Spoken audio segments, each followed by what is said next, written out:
What about you, Mr. Evans? What did you think you were going to be when you were younger? If I tell you, will you try not to laugh? Of course. I always thought I would have my own television program to talk about etiquette. I didn't know you were so interested in etiquette. I have always loved etiquette. I think I would have made a great television etiquette teacher. Well, I think you could still do it. It's perfect for you. Really? Why? Well, you're very polite, for one thing. You always know which fork to use at a restaurant? That's a real talent. You've taught me a lot about the customs of other cultures. Maybe I could still give it a try. Today's topic, dinner conversation. If your international guests look offended and are leaving the table early, you've probably chosen a topic that's taboo in their home country. Find out what's acceptable and what's not. Coming up on International Etiquette with Evans. What do you think? Wow. Amazing. Unforgettable. You have a real talent, all right? Thank you.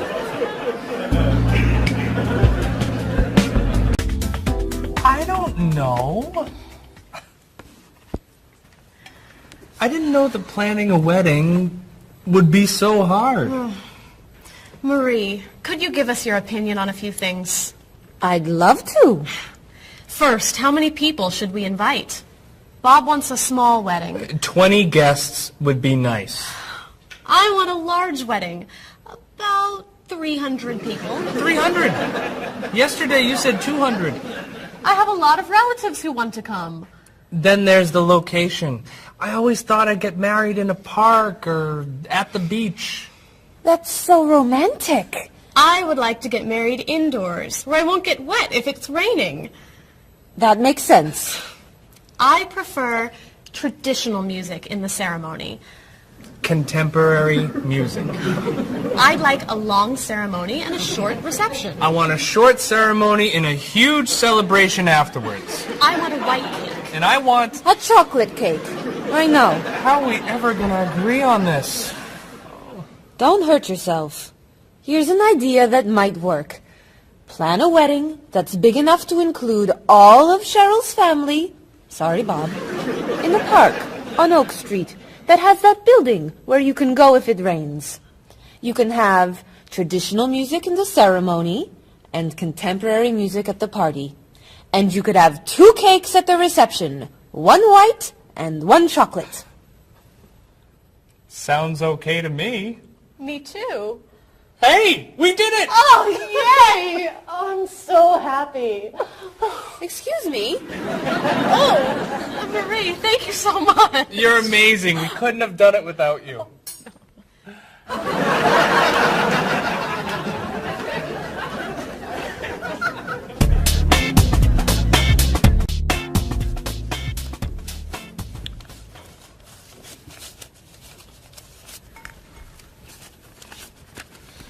Hi. Lunchtime is over. Are you coming up to the office? I'm too tired to go back to the office. Planning a wedding is hard work. I need a holiday.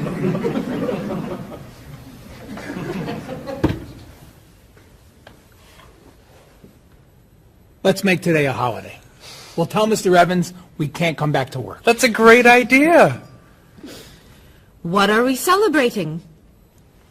You're getting married. How about National Wedding Day? What happens on National Wedding Day? I don't know. Why am I the one who has to think of everything? Why don't we make it National Singles Day instead?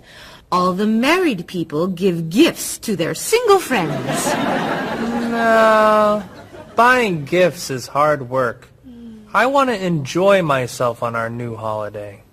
What about a red day?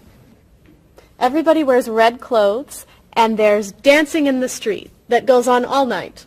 How about National Buy Your Friend Another Cup of Coffee? Nice try.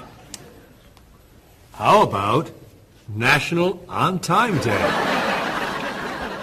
What happens on National On Time Day? You remind one another to come back to work on time. Happy holiday.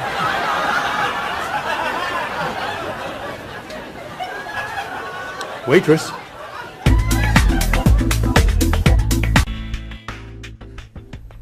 So, Mrs. Beatty, you're looking for an exciting place for your next vacation. I usually travel to major cities in Europe, but this time I want to go someplace different. Someplace away from the city. As long as it's safe.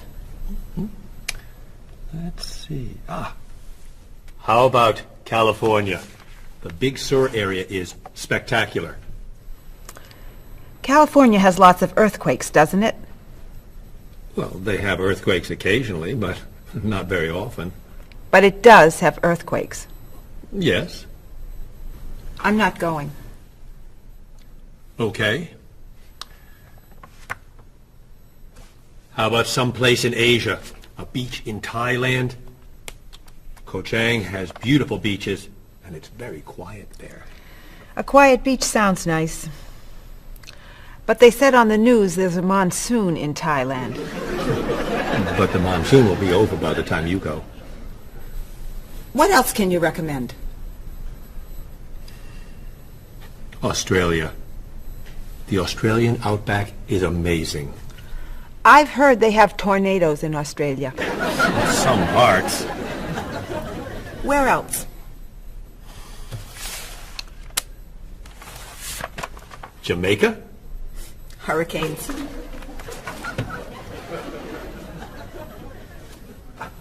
South Africa? Floods. Hawaii? Landslides. You know a lot about natural disasters, don't you, Mrs. Beatty? Let's see. What about Finland? Finland? It's wild, beautiful, and very different from other parts of Europe, and nothing bad ever happens in Finland. Finland sounds good. I'll go to Finland. Great. I'll book your tickets.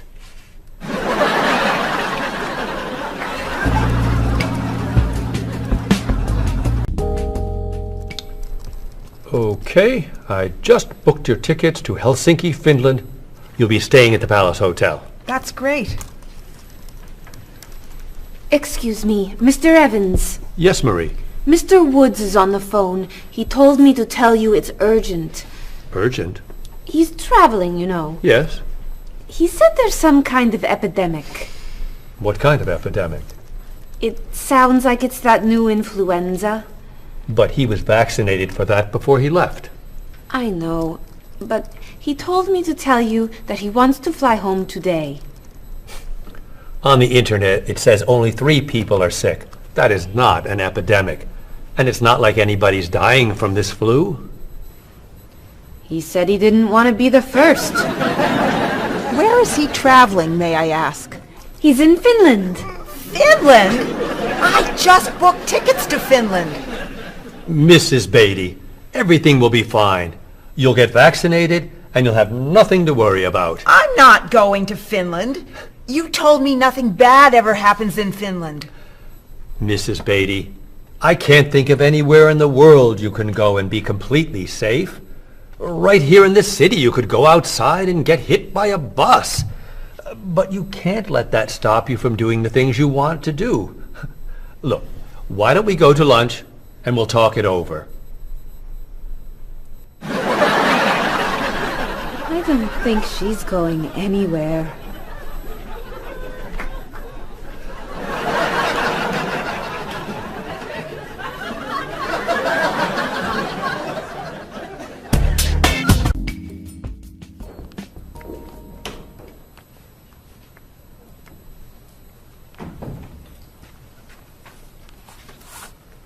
Hello, Bob. Dining alone? Paul and Marie went to get newspapers. Do you mind if I join you? Oh, please, sit down. May I ask what you're reading? A history of the world. The bestseller? I'm very impressed. Reading nonfiction over lunch? I hear that it's a very difficult book. No, it's a pretty easy read. I can't put it down, actually. A real page-turner, huh?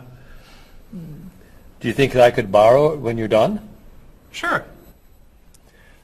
I usually prefer fiction myself. You know, thrillers, mysteries. There's nothing like curling up with a good science fiction novel, is there? You read science fiction, too? Don't tell anyone. Are you learning a lot from your book? Yeah, I think so. So, tell me what you're reading about right now. This part is about Great Britain. Really? Do you mind if I take a look? Cheryl hates when I read comics. Then I can understand why you can't put the book down. You think that I could borrow it then? Well, I'm still reading this one, but I have another one I can loan you. I meant this one. Oh. Help yourself.